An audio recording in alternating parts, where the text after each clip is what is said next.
Jordi Martinez, welcome to the Breaking and Entering Advertising Podcast. How the heck are you doing today, sir? I'm doing fine. We just had a great staff meeting, so it's always a good day, to be at the agency. Yeah. That was so fun. It was great. Yeah.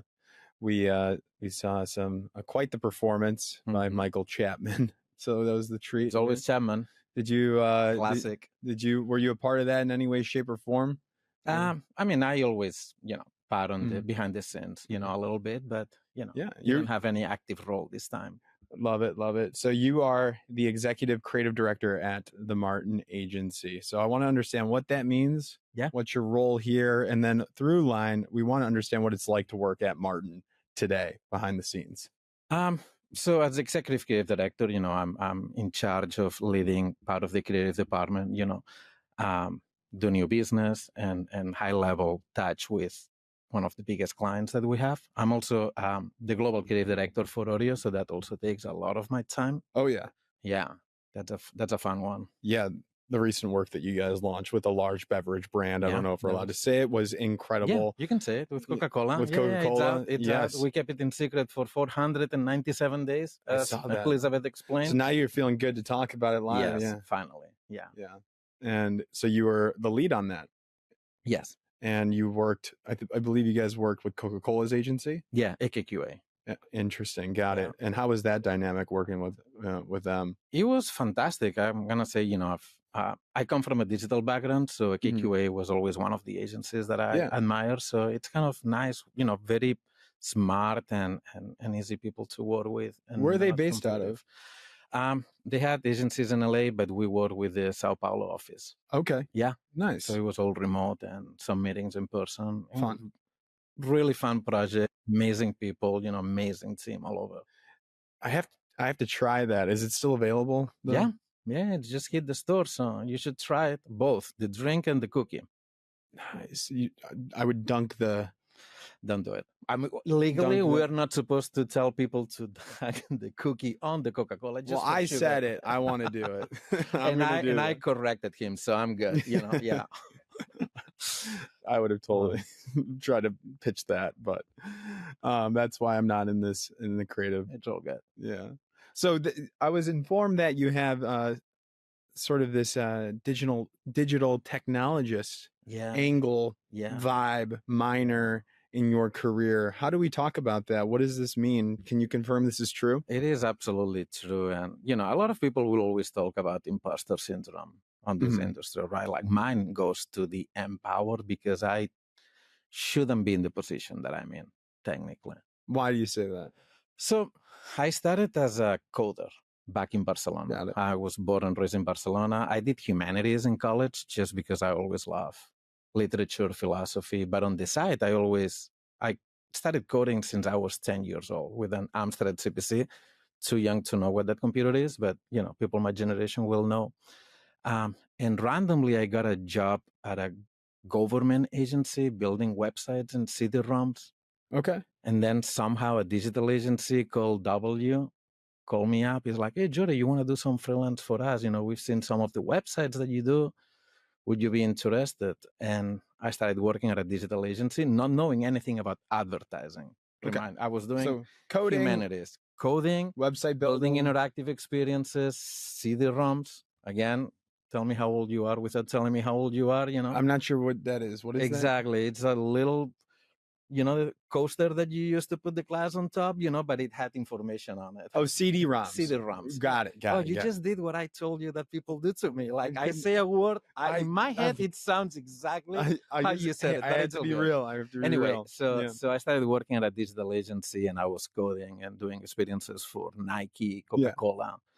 That was with one of the projects we won one of the first interactive Grand Prix in Cannes. Okay. I had no idea. Where were you at when you won Barcelona. W. So W. Give me the rundown of this. Was smaller agency digital? I was the number 9 that they hired. And they said because they did some work with the government agency. No, I was at a government agency. That's a different story. Sure. And I was doing websites for schools, right? And CD-ROMs. Got it. Gotcha. For schools, digital experiences, and someone at W saw one of the websites and they were looking for developers. So they poached you. And then they poached me, and I was like, sure. For a while, I was going to college, or pretending that I was going to college in the mornings. In the afternoons, I was going to the government job that I had. Mm-hmm. I was freelancing, doing work for W at nights and Fridays. And I had another job, which was Jordi at a liquor store, just like, changing bottles and everything on Saturdays. So it was a busy moment in my life. But that was when I was learning how to code. It was very cool.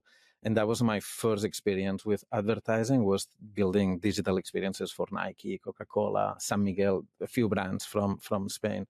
We won the Grand Prix in Cannes. I got to go to Cannes. What was the Grand Prix win?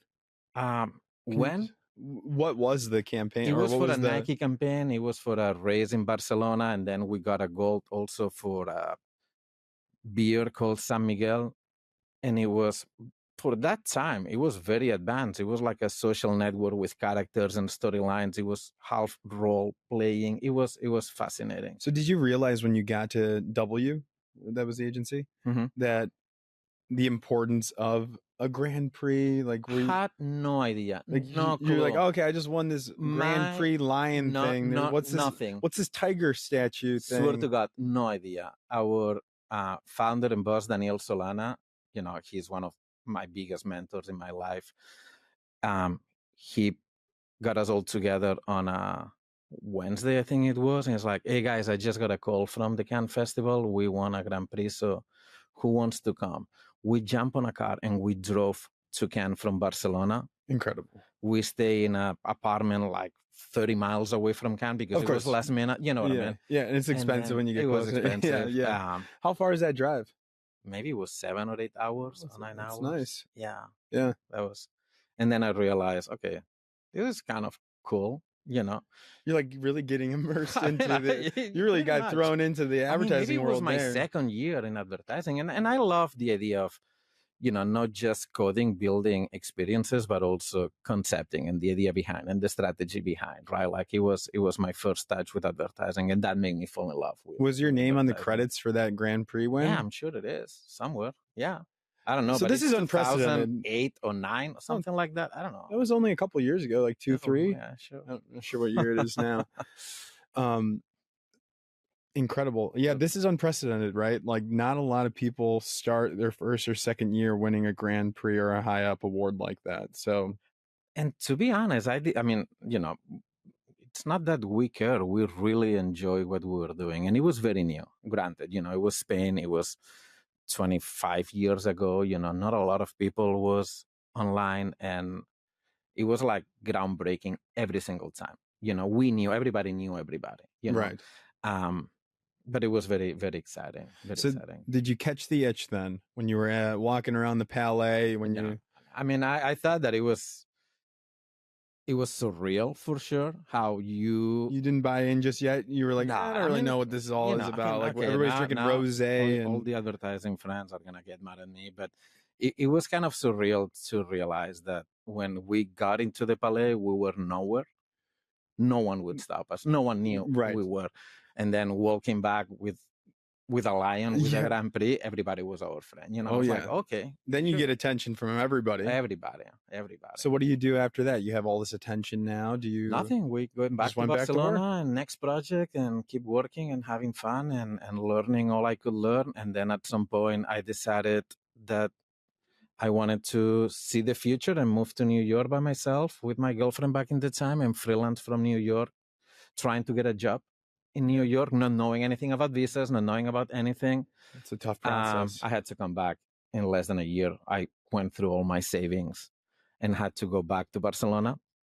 And then I got a call. My boss, Daniel Solana, is like, hey, someone reached out to me. They're looking for creatives and coders for Crispin in Miami. Are you interested? And I was like, hell yeah, I'll go to Miami. So I moved to Miami and worked at Crispin for Bogusky under Jeff Benjamin. Yeah. Then I moved to Boulder, and I'm still one of the lead Flash developers. I'm still a coder. Yeah. Now we're talking. So, but then, what year did you start at? I'm the worst for. Let me see. I might even got it wrong on my LinkedIn. So, okay. But 2008 or 9 maybe. So that was like Senior Flash developer 2006-ish? Or maybe 7. Yeah, that was the year that Crispin opened the Boulder office. I was with what we call the Pilgrims, the first batch of Crispinites moving to Boulder and working from a golf course for a couple of weeks because the offices were not actually ready. What was that like? I mean, again, Crispin was breathing advertising and ideas and pushing each other 24/7. It was nonstop, right? It was. And what was a Senior Flash developer again? Flash was the language that you used to build. So what was your job then? My job was to, someone would come up with an idea, with a concept, and he was literally building the experience. Got it. So online, digitally, and give me an so if a pop-up wanted to explode and redirect well, it was a little bit more complex. I remember working on Coke Zero when the idea was suing the lawyers suing Coca-Cola because it was the same flavor, something like that. And there was a whole experience about breaking into a safe, and it was very advanced. Or working for Volkswagen, it was what was the name of the project? The taxi cab driver, something like that. Mm-hmm. We installed 7 cameras in a taxi in New York on a Golf.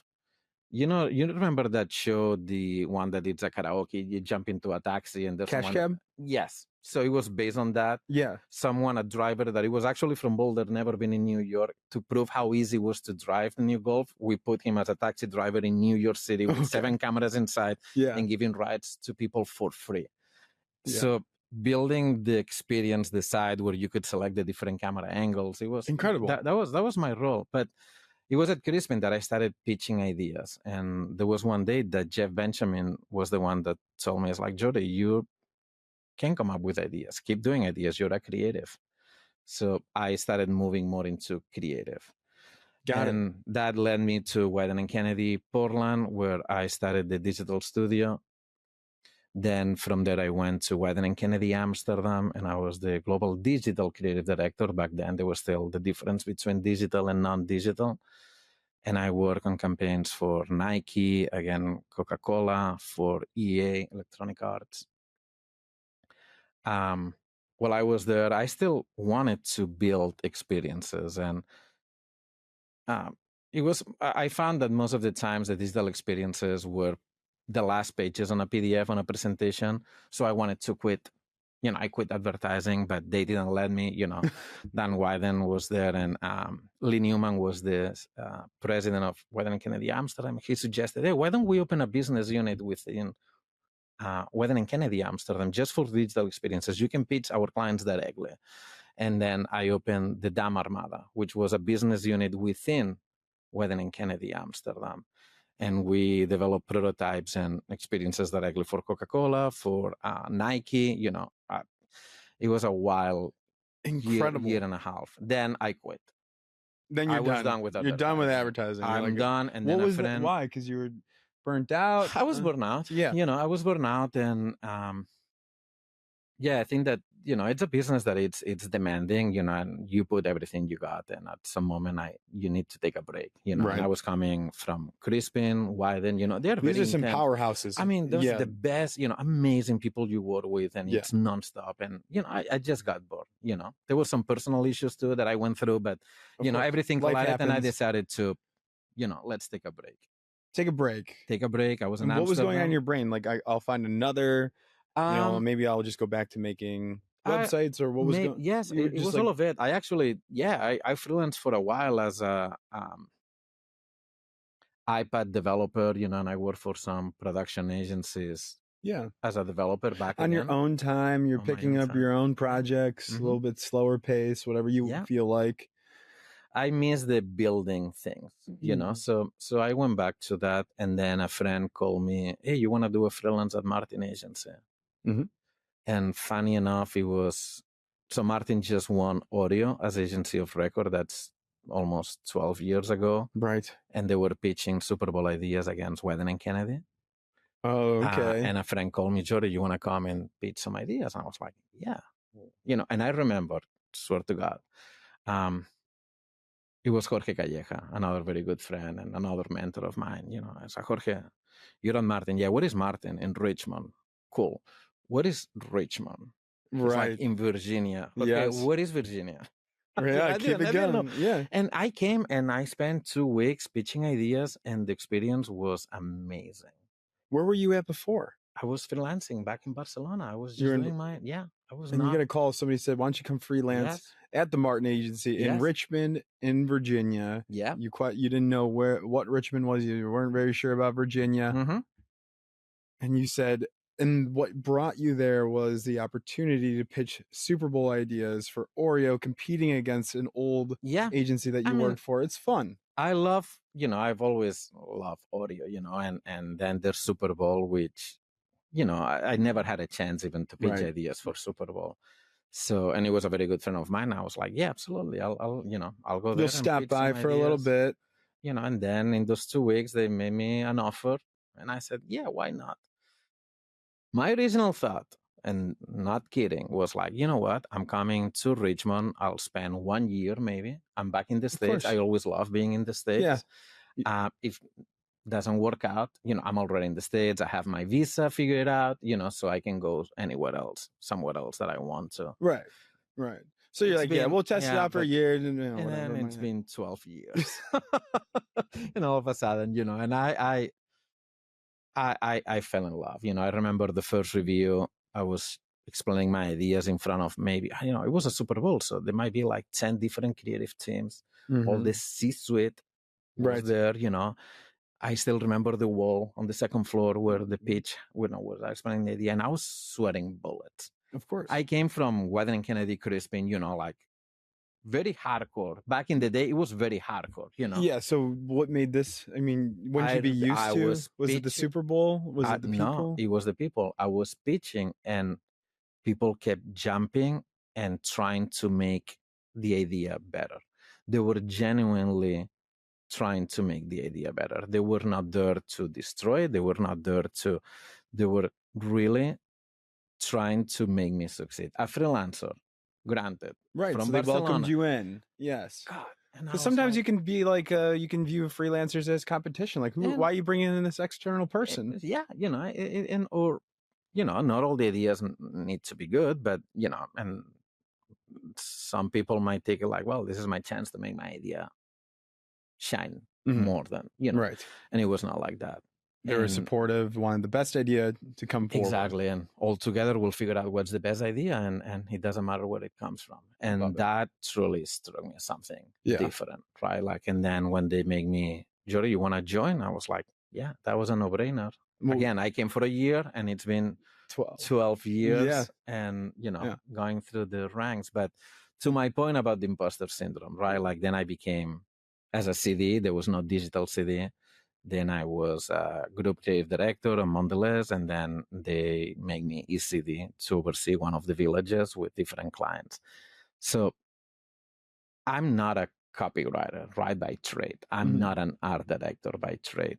But since I started at W and then Crispin and Wieden, it's the power of an idea when you mix it with the craft of a good copywriter and art director. But I always fell in love with ideas. The idea can be so powerful, and it can be expressed in a million ways. And to me, an idea, usually it's when I know that there can be an ad coming out of that, but because of my background, could I build an experience? Could I explain that idea in a way that someone can really interact with it? That's when you know that it has legs, it has different ways of expressing, and that's a big idea. And that's been my job, helping people to figure out what a big idea is. But because of my imposter syndrome, because I'm not an art director, I'm not a copywriter, I never was the CD or the ECD that gets into the actual work. I can help you figure out, okay, this is not flowing, but I'm not going to give you the solution. So it's always built in trust, and surrounding myself with very, very amazing creatives. I'm very, very lucky to be at Martin with the creatives that we have, and the lack of ego. The ego comes from, we want to do the best work that we can do. That's good. But it's not, I'm better than anybody else. Right. So yeah. So, but I still, imposter syndrome is big. When Ashley is a great, extraordinary copywriter, Jerry is an amazing art director. So I was like, when Danny promoted me to ECD, I was like, are you sure about that? It's like, yeah, it's a different point of view. You'll be fine. So And how long have you been in this position? God, haven't we established that I'm very bad at, at years? Yeah. I don't know, maybe 3 years, 4 years as an ECD. Yeah, 3 years. 3 years. 3 years, a little over 3 years. Global creative director on Oreo, which is also a very interesting job. So love it. Jordi, 3 qualities you look for when you're hiring or you're looking for talent. It could be at any level. What do you want? Curiosity, attitude, and attitude is always, it comes with hunger. You know, it's when someone has that, and honestly, love for what you do. I'm a firm believer that if you love what you do, you'll become very good at it. Yeah, because it's gonna be seamless, all the effort that you're gonna put. You know, if you're curious, you're always gonna try to find new ways of doing your work in a way that hasn't been done before. You know, and better. Sometimes, you know, you'll fail, but most of the times you'll find different ways of doing something different that catches the eye and catches attention. So curious, attitude, and hunger. Or is I think those are the same, right? Yeah, like, give me one more. Come on. I think that it is the same. It's passion, right? Like it's passion, it's hunger, it's the attitude, it's the but curiosity and humbleness. I would say that humbleness to me is also a big deal, as in knowing that you're not the best version of yourself yet. Love it. Yeah. Jordi, how can people say what's up to you if they want to say hello or ask you any questions? How can people reach you? People keep walking into my office nonstop and just showing up. Break in. Just break in. Seriously, they just stop me, and I want to think that I'm a very easygoing person, you know, and so just stop by, shoot me an email, shoot me a Slack, whatever, you know. Yeah, I'll answer. Okay. Yeah. Jordi, thank you so much for sharing your story. Man. This has been great. For having me. Cool. It's been a pleasure having you guys.